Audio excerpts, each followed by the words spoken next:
काली लंबी जुल्फ़ों की चाह में अगर आप हेयर ट्रांसप्लांट कराते हैं तो फिर आपको सावधान होने की ज़रूरत है। वो इसलिए क्योंकि कानपुर में 2 ऐसे मामले सामने आए जिसमें कि ये आरोप है कि जहां से हेयर ट्रांसप्लांट हुआ उसके बाद मरीज़ की तबीयत इतनी ज़्यादा ख़राब हो गई कि दोनों ही मामलों में मौत हो गई। अब चाहे हम बात करें मयंक की और या फिर थोड़े में ज़्यादा स्वाद यही तो है इसकी खास बात। वाओ मम्मा क्या स्वाद है। अरे मेरे राजा विनीत की, ये दोनों ही इंजीनियर थे। इन दोनों ने एक ही क्लिनिक से, एम्पायर क्लिनिक से हेयर ट्रांसप्लांट कराया था और उसके बाद इन दोनों की तबीयत ख़राब हो जाती है और दोनों की ही मौत हो जाती है। सबसे पहले बड़ी बात यह है डॉक्टर बताई जा रही है जिन्होंने हेयर ट्रांसप्लांट कराया था, अनुष्का तिवारी, वो भी इन दोनों ही मामलों में कॉमन है। लेकिन अब जो नया मामला सामने निकल के आया है वो एक ऐसे मरीज का आया है जिसका ये दावा है कि उसने भी उसी क्लिनिक से हेयर ट्रांसप्लांट कराया था।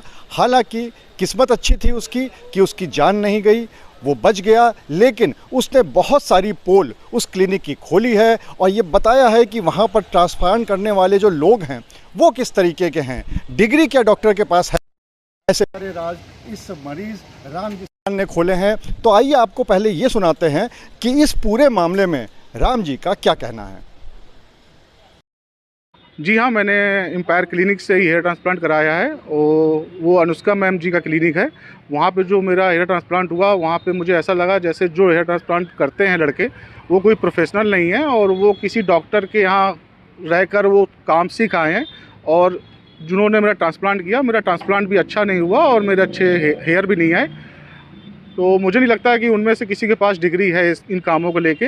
वो कहीं ना कहीं से वो कारीगर टाइप के लड़के हैं जो मैम को कहीं से मिल गए हैं और वो उन्हीं के माध्यम से हेयर ट्रांसप्लांट का वो अपना क्लिनिक चला रही हैं। जी, मुझे कम से कम 5-6 घंटे लगे थे और उसमें काफ़ी दर्द होता है क्योंकि उसमें सर में बहुत ही इंजेक्शन लगते हैं जिससे सर एकदम भारी हो जाता है और उसके बाद जो ट्रांसप्लांट होता है तो फिर समझ में नहीं आता है कि सर में क्या हो रहा है। सर एकदम पत्थर की तरीके हो जाता है। हाँ, मेरे चेहरे में सूजन आई थी। हालांकि जिन लोगों को मैंने देखा मेरे इतनी तो सूजन नहीं थी, लेकिन हाँ सूजन हमारे चेहरे में भी आई थी, लेकिन वो समय के साथ दवाइयों के साथ वो ठीक हो गई थी। हाँ, जिस हिसाब से वहाँ का माहौल मैंने सुना, जिस हिसाब से लोगों के साथ हुआ है तो होने को तो मेरे साथ भी हो सकता था, लेकिन मैं किस्मत का धनी हूँ या कुछ भी मान लीजिए कि मैं लकी रहा कि मैं वहाँ से बच आया और मेरे साथ वो चीज़ नहीं हुई जो बेचारे 2 लोगों के साथ इस तरीके की घटना हुई है। हाँ जी, ये देखिए मेरा ट्रांसप्लांट ये हुआ है और ये अच्छा नहीं हुआ है जी, ये बिल्कुल भी अच्छा नहीं है। और इसमें मेरे बिल्कुल ये मान लीजिए 30% हेयर आए हैं, 70% तो बिल्कुल ही बेकार हुआ है। जी, पैसा पूरा ले लिया गया? हाँ जी, पैसा तो मैंने पूरा एडवांस में ही उनको दे दिया था। पैसा मैंने उन्हें पूरा दिया है। नहीं, मुझे नहीं लगता है कि इनके पास कोई डिग्री है क्योंकि जिस पर्चे में मैडम दवा लिखती हैं उसमें ना ही उनका नाम है और ना ही उनकी कोई डिग्री मेंशन थी। उसमें सिर्फ क्लिनिक का नाम था और सादा पर्चे में वो दवाई लिखती हैं। तो इससे ये तो जाहिर होता है कि अगर डिग्री होती तो ज़रूर अपनी डिग्री अपने पर्चे में लिखती। जी, लगा था हेयर ट्रांसप्लांट? कम से कम मुझे 5 से 6 घंटा लग गया था क्योंकि मेरे साथ सिंगल एक ही लड़का लगा था। फिर लास्ट में जब एक लड़का और एक जगह ट्रांसप्लांट एक जगह और बगल में हो रहा था, जब उससे फ्री हुआ तो फिर 2 लड़कों ने हमारा ट्रांसप्लांट किया, लेकिन फिर भी 5-6 घंटे हमें लग गए थे।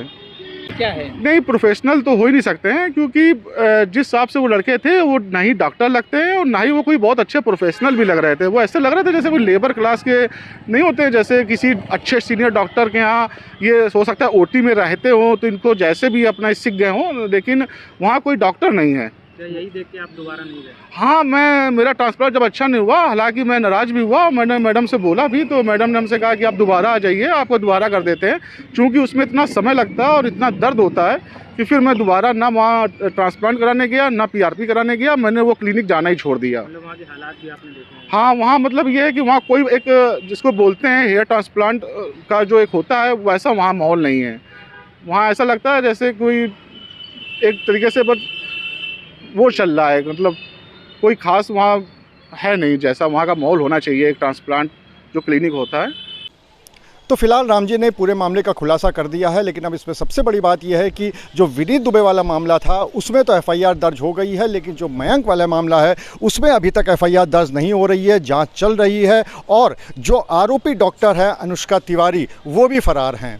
तो इसमें देखना ये होगा कि जब जांच आगे बढ़ती है तो क्या मामला सामने निकल के आता है, क्या वाकई में हेयर ट्रांसप्लांट की वजह से मौत हुई थी, क्या अनुष्का तिवारी के पास वाकई में कोई डिग्री नहीं थी, और अगर इस तरह की झोला छाप दुकानें खुली हुई हैं तो कितने सारे लोग ऐसे हैं जिनकी जान पर आफत बनी है। फिलहाल इन सब बातों का खुलासा तब होगा जब पुलिस की कार्रवाई आगे बढ़ेगी और दोषी सामने आएंगे। अनुराग अग्रवाल, TV9 कानपुर। कुछ तो सस्ता लो, सब बढ़िया लो, इसमें क्या खास बात है? थोड़े में ज्यादा स्वाद, यही तो है इसकी खास बात। मसाला